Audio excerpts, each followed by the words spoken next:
കേരളത്തിന്റെ രാഷ്ട്രീയ ചരിത്രത്തിൽ ഒരിക്കലും മായുകയോ മറയുകയോ ചെയ്യാത്ത ഒരു ഗ്രാമത്തിന്റെ പേരാണ് തങ്കമണി. ഇടുക്കിയിലെ ചെറുതോണിയിൽ നിന്ന് ഏതാണ്ട് 15 കിലോമീറ്റർ ദൂരവും കട്ടപ്പനയിൽ നിന്ന് ഏകദേശം 20 കിലോമീറ്റർ ദൂരവുമുള്ള തങ്കമണി എന്ന ഗ്രാമം കാമാക്ഷി ഗ്രാമപഞ്ചായത്തിലെ ഒരു വില്ലേജാണ്. ഈ ഗ്രാമത്തിന് പുരാതനമായ ഒരു കഥയുണ്ട്. ഈ മേഖലയിൽ അധികാരമുണ്ടായിരുന്ന ഒരു ആദിവാസി മൂപ്പന് 3 പെൺമക്കളുണ്ടായിരുന്നു. ആ പെൺമക്കളുടെ പേരുകൾ യഥാക്രമം തങ്കമണി, കാമാക്ഷി, നീലി എന്നിങ്ങനെയായിരുന്നു. ഈ പെൺമക്കളുടെ വിവാഹത്തിന് മൂപ്പൻ അവർക്ക് ഓരോരുത്തർക്കും സ്ത്രീധനമായി നൽകിയ സ്ഥലത്തിന് പിന്നീട് ആ പെൺമക്കളുടെ പേരുകൾ സ്ഥലനാമമായി കിട്ടിയത് ഒരു കഥയാണ്. തങ്കമണി എന്ന മകൾക്ക് കൊടുത്ത സ്ഥലത്തിന്റെ പേര് തങ്കമണി, കാമാക്ഷിക്ക് കൊടുത്ത സ്ഥലം കാമാക്ഷി, നീലിക്ക് കൊടുത്ത സ്ഥലം നീലിവയൽ. ഈ കഥ ഒത്തിരി പഴക്കമുള്ള കഥയാണ്. എന്നാൽ കേരളത്തിന്റെ പുതിയ രാഷ്ട്രീയ ചരിത്രത്തിൽ തങ്കമണി എന്ന ഗ്രാമത്തിന് മറ്റൊരു അടയാളമാണ്. കേരളത്തെ ആകമാനം പിടിച്ചു കുലുക്കുകയും ഒരു സംസ്ഥാന സർക്കാരിൻ്റെ തന്നെ തുടർഭരണം അത് അനുവദിക്കാതെ ആ സർക്കാരിനെ പുറത്തിരുത്തുകയും ചെയ്ത കഥ. ഒരു ചെറിയ ഗ്രാമത്തിൽ നിന്നും ഇന്ത്യ മുഴുവൻ ചർച്ച ചെയ്യുന്ന രീതിയിൽ വളർന്ന് വലിയ വിഷയമായ കഥ. ആ കഥ പറയാനുണ്ട് തങ്കമണി എന്ന ഗ്രാമത്തിന്. തങ്കമണി കെട്ടിക്കുരുക്കി ശ്വാസം മുട്ടിച്ച ഒരു സർക്കാരിനെ രക്ഷിക്കാൻ അന്നത്തെ പ്രധാനമന്ത്രിയായ രാജീവ് ഗാന്ധി പോലും പറന്നിറങ്ങിയിട്ടും വിലപ്പോകാതെ കേരളം ചുട്ട മറുപടി നൽകിയ ഒരു പഴയ കഥയുണ്ട് തങ്കമണിക്ക്. അതാണ് അന്ന് മുദ്രാവാക്യമായി ഉയർന്നത്. തങ്കമണി വെറും ഒരു പെണ്ണിന്റെ പേരല്ല എന്ന്. ആ മുദ്രാവാക്യത്തിലും ഒരു ആൺ രാഷ്ട്രീയമുണ്ട്. തങ്കമണി എന്ന സംഭവം പോലും ആ ആൺ രാഷ്ട്രീയത്തിന്റെ നേർച്ചപ്പുരയാണ്. ഈ തങ്കമണി സംഭവം നടന്നത് 1986-ലാണ്, 38 വർഷങ്ങൾക്ക് മുമ്പ്. അന്ന് ഞാനൊരു വിദ്യാർത്ഥിയാണ്. മാത്രമല്ല ഒരു ഇടതുപക്ഷ വിദ്യാർത്ഥി സംഘടനയുടെ മുഴുവൻ സമയ പ്രവർത്തകനുമായിരുന്നു ഞാൻ.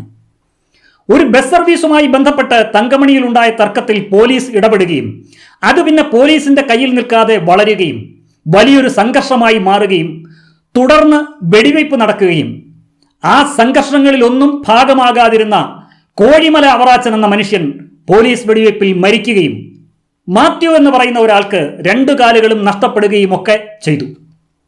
തുടർന്ന് പോലീസ് അടുത്ത ദിവസം തങ്കമണി ഗ്രാമത്തിൽ രാത്രിയുടെ മറവിൽ ക്രൂരമായ നരനായാട്ട് നടത്തി. ഈ സംഭവത്തിൽ പ്രതിഷേധം തങ്കമണിക്ക് പുറത്തേക്ക് വ്യാപിച്ചു. കേരളം തിളച്ചുമറിഞ്ഞു. കെ കരുണാകരനായിരുന്നു അന്ന് മുഖ്യമന്ത്രി. ഇ.കെ. നായനാരുടെ നേതൃത്വത്തിലുള്ള പ്രതിപക്ഷം വിഷയം ഏറ്റെടുത്തു. അന്വേഷണം വന്നു. കുറ്റക്കാരായ പോലീസുകാരുടെ പേരിൽ ചില നടപടികളൊക്കെ വന്നു. തുടർന്ന് നടന്ന നിയമസഭാ തെരഞ്ഞെടുപ്പ് വരെ തങ്കമണി പ്രശ്നം അണയാതെ നിലനിർത്താൻ അന്നത്തെ പ്രതിപക്ഷത്തിന് കഴിഞ്ഞു. ഈ സംഭവം നടന്ന അന്ന് മുതൽ 87-ലെ തെരഞ്ഞെടുപ്പ് വരെ വിവിധ വേദികളിലും കോർണർ മീറ്റിങ്ങുകളിലും ഒക്കെ ഈ വിഷയത്തെപ്പറ്റി എനിക്കും പലപ്പോഴും സംസാരിക്കേണ്ടി വന്നിട്ടുണ്ട്. 87-ൽ നടന്ന തെരഞ്ഞെടുപ്പിൽ ഇ.കെ. നായനാരുടെ നേതൃത്വത്തിലുള്ള ഗവൺമെന്റ് അധികാരത്തിൽ വരുന്നതിന് ഈ തങ്കമണി ഒരു പ്രധാനപ്പെട്ട കാരണമായിരുന്നു. അതുകൊണ്ട് തന്നെ എനിക്ക് തങ്കമണി എന്ന ഗ്രാമത്തെ അടുത്തറിയാം. നിയമപരമായ നീതിയോ ധാർമ്മികമായ നീതിയോ ഒരിക്കലും ലഭിച്ചിട്ടില്ലാത്ത ആ ഗ്രാമത്തെ പിന്നീട് കൂടുതൽ അറിഞ്ഞു. ദിലീപ് നായകനായി തങ്കമണിയുടെ കഥ തങ്കമണി എന്ന പേരിൽ തന്നെ സിനിമയാകുന്നു എന്ന് കേട്ടപ്പോൾ എത്രയും വേഗം അത് കാണണമെന്ന് ഞാൻ ആഗ്രഹിച്ചതും അതുകൊണ്ടാണ്. ദിലീപ് എന്ന നടൻ ഒരു മിനിമം ഗ്യാരണ്ടിയോടൊപ്പം അല്പം കൂടി ഗ്യാരണ്ടി ചേർത്തുള്ള ഉറപ്പുള്ള ഒരു ഗ്യാരണ്ടി പ്രേക്ഷകർക്ക് നൽകുന്ന ഒരു നടനാണ്. അതുകൊണ്ടാണ് എന്തൊക്കെ വിവാദങ്ങൾ ഉണ്ടായാലും ജനപ്രിയ നടൻ എന്ന ടാഗ് ദിലീപ് നിലനിർത്തിക്കൊണ്ടു പോകുന്നത്. എന്നാൽ അടുത്ത കാലത്ത് ഇറങ്ങിയ ദിലീപ് ചിത്രങ്ങളൊക്കെ എന്തോ ഒരു ചെറിയ കുറവോ കോട്ടമോ ചരിവോ കുഴപ്പമോ ഉള്ളതായിട്ട് ചില പ്രേക്ഷകർക്കെങ്കിലും തോന്നി തുടങ്ങിയിട്ടുണ്ട്. അങ്ങനെ തോന്നിയിട്ടുണ്ടെങ്കിൽ അത് പരിഹരിക്കേണ്ടത് ദിലീപ് തന്നെയാണ്. അത് പരിഹരിക്കാൻ വേണ്ടിയാണ് ദിലീപ് അതിവേഗം ബഹുദൂരം തങ്കമണിയിലെത്തിയതെന്നും അങ്ങനെ കരുതിയാണ് ഈ സിനിമ കാണാൻ നമ്മൾ പുറപ്പെട്ടത്. സിനിമ കണ്ടതിൻ്റെ 2ാമത്തെ കാരണം അതാണ് കേട്ടോ. ദിലീപ് ഉണ്ടല്ലോ. തങ്കമണി എന്ന സിനിമയുടെ സംവിധായകൻ വിവിധ തലങ്ങളിൽ ഇതിനു മുൻപ് ചർച്ച ചെയ്യപ്പെട്ട ഉടൽ എന്ന സിനിമയുടെ സംവിധായകൻ രതീഷാണ്, രതീഷ് രഘുനന്ദൻ. അദ്ദേഹമായതുകൊണ്ട് ഈ സിനിമ കാണണമെന്ന് ഞാനും ആദ്യം തന്നെ തീരുമാനിച്ചു. ഇന്ദ്രൻസിന്റെ അഭിനയ ജീവിതത്തിലെ ഏറ്റവും വലിയ റിസ്ക് അദ്ദേഹം ഏറ്റെടുത്ത് അഭിനയിച്ച് വിജയിപ്പിച്ച റോളാണ് ഉടൽ എന്ന സിനിമയിലുള്ളത്. ആ സിനിമ ഇപ്പോൾ ഹിന്ദിയിലേക്ക് റീമേക്ക് ചെയ്യാനുള്ള പരിശ്രമത്തിലാണ്. ഇന്ദ്രൻസ് ചെയ്ത വേഷം ഹിന്ദിയിൽ അവതരിപ്പിക്കുന്നത് നസറുദ്ദീൻ ഷായാണ്. തങ്കമണി കണ്ടേ അടങ്ങുമെന്ന് ഞാൻ വാശി പിടിക്കാനുള്ള കാരണം ഈ രതീഷ് എന്ന സംവിധായകൻ കൂടിയാണ്. 4-5 വർഷം തങ്കമണിയിൽ തങ്ങി ആ സംഭവത്തെപ്പറ്റി റിസർച്ച് ചെയ്ത് ഉണ്ടാക്കിയ കഥയും സിനിമയുമാണ് ഇതൊക്കെയെന്ന് അദ്ദേഹം പറഞ്ഞപ്പോൾ രാഷ്ട്രീയ വിഷയങ്ങളിൽ ഒരല്പം താല്പര്യമുള്ള എനിക്ക് ഈ സിനിമ കാണാനുള്ള താല്പര്യവും വർദ്ധിച്ചു. തങ്കമണി സംഭവം പലർക്കും പല രീതിയിലാണ് ഫീൽ ചെയ്തിട്ടുള്ളത്. അതിൻ്റെ യഥാർത്ഥ കാരണവും യഥാർത്ഥ സംഭവങ്ങളും അതിൽ ഭാഗമായവർക്ക് പോലും പൂർണ്ണമായി അറിയില്ല. അതുമാത്രമല്ല, അതിൽ ദുരിതവും ദുരന്തവും അനുഭവിച്ചവർക്ക് പോലും അതിനെപ്പറ്റി കൂടുതൽ അറിയില്ല. തങ്കമണി സംഭവത്തിന് ആധാരമായ സംഭവങ്ങൾ ആരംഭിക്കുന്നത് പോലും കോൺഗ്രസിന്റെ വിദ്യാർത്ഥി സംഘടനയായ KSUവിലൂടെയാണ്. പിന്നീട് അത് വളർന്ന് തങ്കമണിയിലെ മുഴുവൻ ആളുകളുടെയും പ്രശ്നമായി മാറുകയായിരുന്നു. എന്നാൽ ആ സംഭവം മൂലം ഏറ്റവും വലിയ നഷ്ടമുണ്ടായതും കോൺഗ്രസ് എന്ന രാഷ്ട്രീയ പാർട്ടിക്കാണ്. കേരളത്തിൽ തുടർന്ന് നടന്ന തെരഞ്ഞെടുപ്പിൽ തങ്കമണിയെ ചൂണ്ടിക്കാണിച്ച് ഇടതുപക്ഷം ഭൂരിപക്ഷം സീറ്റുകളിലും വിജയിച്ചപ്പോൾ ഈ തങ്കമണി ഉൾപ്പെടുന്ന ഇടുക്കി നിയോജക മണ്ഡലത്തിൽ വിജയിച്ചത് കോൺഗ്രസ് സ്ഥാനാർത്ഥിയാണ്. അതാണ് ഏറ്റവും വലിയ കൗതുകം. തങ്കമണി മുതലാക്കി അധികാരത്തിലെത്തിയ സർക്കാർ പിന്നീട് തങ്കമണിയെ തിരിഞ്ഞു നോക്കിയില്ല. ഇരയാകപ്പെട്ടവർക്ക് ഒരു നഷ്ടപരിഹാരവും ലഭിച്ചില്ല. എന്നാൽ അതിന് കാരണഭൂതരായ പോലീസുകാർക്ക് ഒന്നും നഷ്ടമായതുമില്ല. സത്യത്തിൽ തങ്കമണിയിൽ നടന്ന സമരം ഒരു ഗ്രാമത്തിന്റെ പ്രാഥമികമായ ആവശ്യങ്ങൾക്ക് വേണ്ടിയുള്ള സമരമായിരുന്നു. കുടിവെള്ളമില്ലാത്ത, വൈദ്യുതി ഇല്ലാത്ത, കെട്ടുറപ്പുള്ള വീടുകളില്ലാത്ത, തൊഴിൽ ചെയ്ത് ജീവിക്കാൻ സൗകര്യങ്ങളില്ലാത്ത, കാൽനടയായി പോലും സഞ്ചരിക്കാൻ ഗതാഗത സൗകര്യങ്ങളില്ലാത്ത, കാളവണ്ടികൾക്ക് പോലും കടന്നു പോകാൻ കഴിയുന്ന റോഡുകൾ പോലും ഇല്ലാത്ത, വിദ്യാഭ്യാസ സൗകര്യങ്ങളില്ലാത്ത, ആശുപത്രികളില്ലാത്ത, എന്തിനു പറയുന്നു, നിയമപരിപാലനത്തിന് ഒരു പോലീസ് സ്റ്റേഷൻ പോലും ഇല്ലാത്ത ഒരു ഔട്ട് ഹൗസ് ആയിരുന്നു അവിടെ അന്ന് ഉണ്ടായിരുന്നത് ഈ സംഭവം നടക്കുന്ന കാലത്ത്. അങ്ങനെയുള്ള ഒരു നാടിന്റെ മിനിമം ആവശ്യങ്ങൾക്ക് വേണ്ടിയുള്ള സമരമായിരുന്നു തങ്കമണിയിൽ അന്ന് നടന്നത്. ആ ആവശ്യങ്ങൾക്ക് നേരെ കണ്ണടച്ചുകൊണ്ട് ഭരണാധികാരികൾ ആയുധം ഉപയോഗിച്ച് ഒരു ജനതയെ സമ്പൂർണമായി അടിച്ചമർത്താൻ നടത്തിയ ശ്രമമാണ് തങ്കമണിയിൽ നടന്ന പോലീസ് നരനായാട്ട്. സത്യത്തിൽ തങ്കമണിക്കാരുടെ സമരത്തിൽ കക്ഷി രാഷ്ട്രീയം ഉണ്ടായിരുന്നില്ല. തുടക്കത്തിൽ അവിടെ കോൺഗ്രസും കമ്മ്യൂണിസ്റ്റും എല്ലാം ഒരുമിച്ച് ചേർന്നാണ് സമരം ചെയ്തത്. പോലീസുകാർ ഒരു രാഷ്ട്രീയവും നോക്കിയല്ല ജനത്തെ ആക്രമിച്ചത്. പോലീസിന്റെ ആക്രമണത്തിൽ കമ്മ്യൂണിസ്റ്റുകാർക്കും കോൺഗ്രസുകാർക്കും ഒരുപോലെ പരിക്കും പറ്റി. എന്നാൽ തങ്കമണി വെച്ച് ലാഭം കൊയ്യാൻ ശ്രമിച്ചവർ തങ്കമണിയിൽ മാനഭംഗത്തിന് ഇരയാകാത്ത ഒരു പെണ്ണുമില്ല എന്ന് അന്ന് ഒരൽപ്പം പൊലിപ്പിച്ചു പറഞ്ഞു നടന്നു. അവർ പറഞ്ഞത് ദേശീയ മാധ്യമങ്ങൾ വരെ ആവർത്തിച്ചു പറഞ്ഞു. കേരളം മുഴുവൻ ചിലർ വിളിച്ചു പറഞ്ഞ് വിശ്വസിപ്പിച്ചതുകൊണ്ട് കേരളീയർ പിന്നെ തങ്കമണിയിലെ പെണ്ണിനെ കണ്ടത് മാനഭംഗം ചെയ്യപ്പെട്ട അല്ലെങ്കിൽ ബലാത്സംഗം ചെയ്യപ്പെട്ട പെണ്ണ് എന്ന അർത്ഥത്തിലാണ്.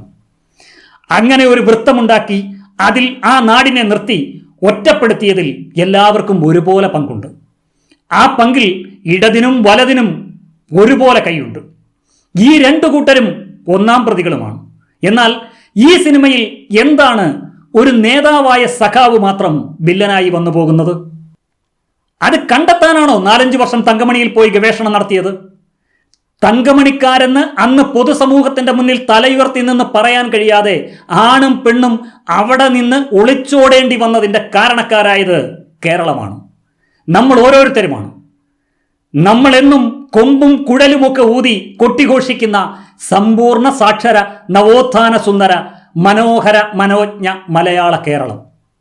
4-5 വർഷത്തെ ഗവേഷണത്തിലൂടെ തങ്കമണിയുടെ തലയിൽ നിന്ന് വീഴുന്ന ഒരു മുടിനാര് പോലും കണ്ടെത്താൻ ഈ സംവിധായകന് കഴിഞ്ഞില്ല എന്നത് സമ്മതിച്ചുകൊണ്ട് വേണം ഈ സിനിമയ്ക്ക് ടിക്കറ്റ് എടുക്കാൻ നമ്മളെ ക്ഷണിക്കാൻ. അല്ലാതെ എല്ലാത്തിനും കാരണം ഒരു സഖാവെന്ന് നേരെ വിളിച്ചു പറഞ്ഞ് കയ്യടി നേടാൻ നോക്കുമ്പോൾ 1986 നടന്ന സംഭവ കഥയിൽ നിന്ന് പ്രേരണ ഉൾക്കൊണ്ടുകൊണ്ടാണ് ഇത് എഴുതിയതെന്ന വീരവാദ്യമൊന്നും വേണ്ട. ഇനി നമുക്ക് സിനിമയിലേക്ക് വരാം. തങ്കമണി ഗ്രാമത്തിലെ ഒരു ബസ് റൂട്ട് സംബന്ധിച്ച തർക്കം മാത്രമാണ് യഥാർത്ഥ ചരിത്രത്തിൽ നിന്നും എടുത്തിട്ടുള്ളത് ഈ സിനിമയ്ക്ക് വേണ്ടി. അങ്ങനെ എടുത്തു എന്ന് പോലും അവകാശപ്പെടാൻ ഒരു യോഗ്യതയും ഈ സിനിമയ്ക്കില്ല.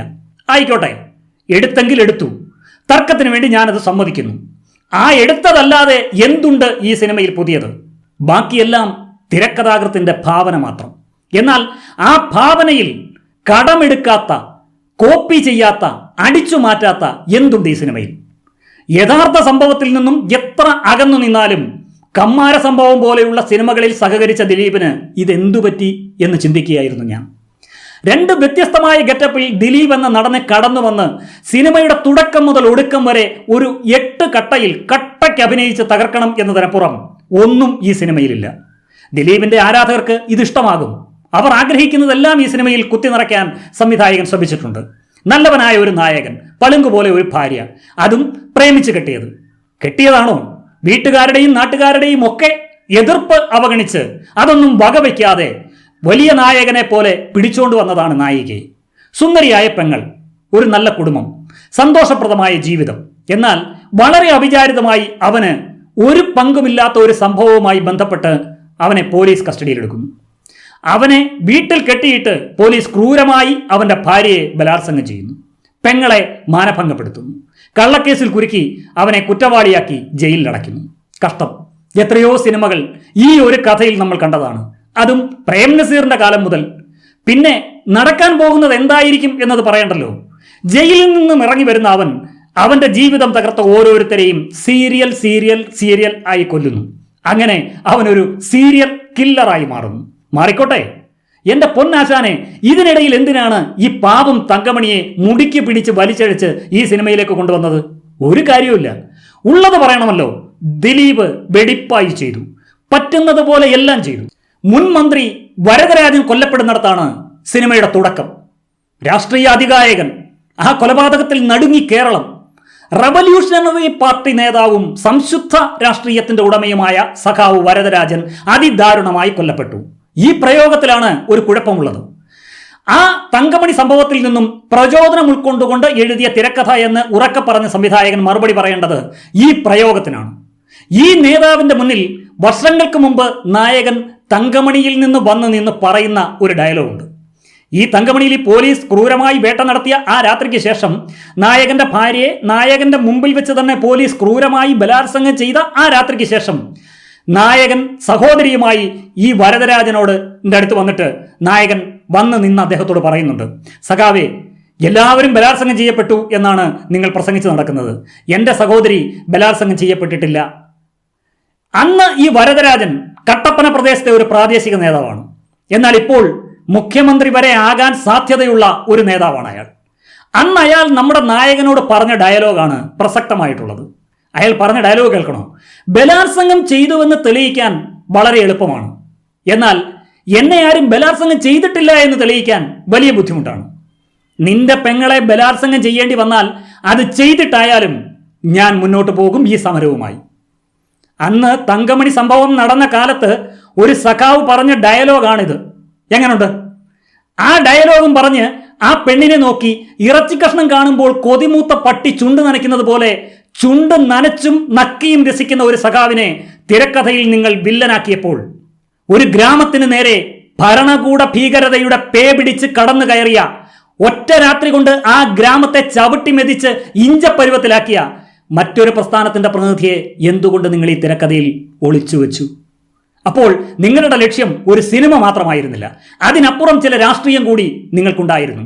എൻ്റെ പ്രിയപ്പെട്ട തിരക്കഥാകൃത്ത് ചേട്ടാ, അത്തരത്തിലുള്ള സഖാവ് അന്നെന്നല്ല ഇന്നും ഒരിടത്തും ഒരിക്കലും കേരള രാഷ്ട്രീയത്തിൽ ഒരു പഞ്ചായത്തിൽ ഒരു വാർഡിൽ പോലും ഉണ്ടായിരുന്നില്ല എന്ന കാര്യം ഇതിൻ്റെ തിരക്കഥ എഴുതി വെച്ച ചേട്ടൻ മനസ്സിലാക്കിയാൽ നന്നായിരിക്കും. നിങ്ങൾക്ക് സിനിമയ്ക്ക് കഥയുണ്ടാക്കാം, അതിൽ വില്ലനായി ഏത് സഖാവിനെയും ഉണ്ടാക്കാം. ആ സഖാവിനെ കൊണ്ട് കള്ളനോട്ടടിപ്പിക്കാം, കള്ളു കുടിപ്പിക്കാം, പെണ്ണിനെ പീഡിപ്പിക്കാം. എന്നിട്ട് മോഹൻലാലിനെയോ മമ്മൂട്ടിയെയോ സുരേഷ് ഗോപിയെയോ ഒക്കെ കൊണ്ടുവന്ന് നായകന്മാരാക്കി അവരുടെ കയ്യിൽ ഒരു കത്തിയും എടുത്ത് വെച്ചു കൊടുത്ത് സഖാവിന്റെ നെഞ്ചത്ത് ആഞ്ഞു ചവിട്ടി വീഴ്ത്തി ആ നെഞ്ചത്ത് കയറിയിരുന്ന് 10 തെറിയും പറഞ്ഞ് കുത്തി കൊല്ലാം. അത് കാണുമ്പോൾ സൂപ്പർ സ്റ്റാറുകളുടെ ചിത്രത്തിന് മുമ്പിൽ വിളക്ക് വെച്ച് മുട്ടുകാലിൽ നിന്ന് തൊഴുന്നവർ കൈയടിക്കും. എന്നാൽ ആ കഥയുടെ എവിടെയും ഒരിടത്ത് പോലും ഇത് കേരളത്തിൽ നടന്ന ഒരു സംഭവമാണെന്ന് സൂചിപ്പിക്കാൻ പോലും പാടില്ല. ഇതൊക്കെ പൂർണ്ണമായും ചേട്ടൻ്റെ ഒരു ഭാവനയാണ്, അല്ലെങ്കിൽ സ്വപ്നമാണ് എന്ന് സമ്മതിക്കണം. സങ്കല്പമാണെന്ന് ആദ്യം തന്നെ പറയണം. കാരണം ഈ നാടിനു വേണ്ടി ആത്മാർത്ഥമായി കഷ്ടപ്പെട്ടിട്ടുള്ള നേതാക്കന്മാരും സഖാക്കളും എല്ലാം ഉണ്ടായിരുന്നു എന്ന് നിങ്ങൾ ഓർക്കണം. രാഷ്ട്രീയം 100% കുഷ്ഠം ബാധിച്ച ഒരു ശരീരമല്ല എന്നത് നിങ്ങൾ മറക്കാതിരിക്കുക. കഥ ബാക്കി ഇനി ഞാൻ പറയണ്ടല്ലോ, വേണ്ട. കൊല നടന്നാൽ പിന്നെ പോലീസുകാർ വരുമല്ലോ. വന്നല്ലോ നായിക, പോലീസ് വേഷത്തിൽ തന്നെ. അതാണ് ഇപ്പോൾ ഒരു സ്ഥിരം ക്രൈം ത്രില്ലർ ശീലം. നായിക പോലീസ് ആയിരിക്കണം. പതിവ് ഇവിടെയും തെറ്റിക്കുന്നില്ല നമ്മുടെ പ്രിയപ്പെട്ട സംവിധായകൻ. ആ നായിക പോലീസ് വേഷത്തിൽ തന്നെ വന്നിറങ്ങി തെക്ക് വടക്ക് 2 ഓട്ടമൊക്കെ ഓടി ഒടുവിൽ കുറ്റവാളിയെ നായകനെ തോക്കു ചൂണ്ടി അറസ്റ്റ് ചെയ്യുന്നിടത്ത് കഥ അവസാനിക്കുന്നില്ല. പിന്നെയും കിടക്കുന്നു കഥ. പിന്നെ നായകന്റെ ഫ്ലാഷ് ബാക്ക് സ്റ്റോറിയാണ്. ആ സ്റ്റോറി കേട്ട് അന്വേഷണ ഉദ്യോഗസ്ഥയായ നമ്മുടെ നായിക കണ്ണു തുടയ്ക്കുന്നു, മൂക്ക് ചീറ്റുന്നു. പിന്നെ ഉള്ളത് നായികയ്ക്ക് സിംഹക്കുട്ടി നായകനോട് ഒരുതരം ആരാധന. ആ ആരാധനയിൽ കയറിപ്പിടിച്ച സ്ഥിരം ആന്റി ക്ലൈമാക്സ്, പോലീസിന്റെ സ്ഥിരം ചുറ്റിക്കളി, ക്ലീഷേ ഡയലോഗുകൾ, ഭാവപ്രകടനങ്ങൾ, ഈഗോ ക്ലാഷുകൾ, മേലുദ്യോഗസ്ഥന്റെ ബെഡായി, കീഴുദ്യോഗസ്ഥരുടെ നിസ്സഹായാവസ്ഥ, ഇൻവെസ്റ്റിഗേഷന്റെ ആദ്യ നാളുകളിലെ വട്ടമേശ സമ്മേളനങ്ങൾ, ഇതൊക്കെ നമ്മൾ സ്ഥിരം കാണുന്നതാണ്. കൊലപാതകം നടന്നാൽ 1 മണിക്കൂറിൽ മേലുദ്യോഗസ്ഥന്റെ ചുറ്റും അന്വേഷണ ഉദ്യോഗസ്ഥന്മാർ വന്നിരിക്കുന്നു. അവിടെ പറയുന്ന ഡയലോഗ് എല്ലാം അവർ പറയാതെ തന്നെ നമുക്കിപ്പോൾ പരിചിതമാണ്. മിക്കവാറും എല്ലാ സീരിയൽ കില്ലർ സിനിമകളിലും കണ്ടും കേട്ടും മടുത്തതാണ് ഇതൊക്കെ. കൂടുതൽ പറയുന്നില്ല, ഇപ്പോൾ തന്നെ അധികമായി. മറ്റുള്ള ഒന്നിനെക്കുറിച്ചും ഒന്നും പറയാനില്ല. ഈ സിനിമയിൽ ഭാഗമായ പാവം മനോജ് കെ ജയൻ, അദ്ദേഹം മീശ പിരിക്കുന്നു, കണ്ണു തുറിക്കുന്നു, കള്ളു കുടിക്കുന്നു, പുകവലിക്കുന്നു. വല്ല കാര്യമുണ്ടോ? ഒരു കാര്യമില്ല. സിനിമയുടെ ക്ലൈമാക്സിൽ ഈ മനോജ് കെ ജയനെ കുത്തിക്കൊല്ലുമ്പോൾ, നായകൻ കുത്തിക്കൊല്ലുമ്പോൾ ഈ മനോജ് കെ ജയൻ ചോദിക്കുന്ന ഒരു ഡയലോഗുണ്ട്. അതാണ് ഈ സിനിമയിലെ ഏറ്റവും വലിയ കോമഡി. എടാ, കൊല്ലുന്നതിന് മുമ്പ് എന്തിനാടാ കൊല്ലുന്നത് എന്നെങ്കിലും ഒന്ന് പറയടാ എന്ന്. അത് കേട്ടാണ് സത്യത്തിൽ ഞാൻ ചിരിച്ചത്. സിനിമ കണ്ടിരുന്ന പലരും അത് കേട്ട് ചിരിച്ചു. എടുത്തു പറയാൻ മറ്റൊരാൾ ആ സിദ്ദിഖാണ്. എന്താണ് സിനിമയിലെന്ന് ഒന്ന് എത്തി നോക്കാം എന്ന് കരുതി പല രംഗങ്ങളിലും ഒളിഞ്ഞും പാത്തും വന്ന് നിൽക്കുകയല്ലാതെ വേറെ ഒരു പണിയും അദ്ദേഹം ഇതിനകത്ത് ചെയ്യുന്നില്ല. ആകെ മൊത്തം ഒന്ന് ചുരുക്കി പറഞ്ഞാൽ, നമ്മുടെ കൊട്ടാരക്കര ശ്രീഭദ്ര എന്ന ഒരു പ്രശസ്തമായ സംഗീത നാടക നൃത്ത സമിതി ഉണ്ടായിരുന്നു പണ്ട്. ഇപ്പോഴും അതുണ്ട് എന്നാണ് എൻ്റെ വിശ്വാസം.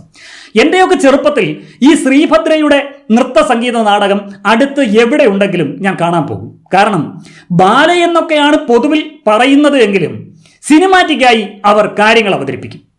ദിലീപിന്റെ തങ്കമണി കണ്ടിട്ട് ഒരു ബാലയാണോ എന്നൊക്കെ സംശയം ഉന്നയിച്ചാൽ കൊട്ടാരക്കര ശ്രീഭദ്രക്കാർ എന്നോട് ഒരിക്കലും പൊറുക്കില്ല. നാളെ മറ്റൊരു സിനിമയുടെ വിശേഷവുമായി നമുക്ക് വീണ്ടും കാണാം. എല്ലാവർക്കും സ്നേഹാദരം.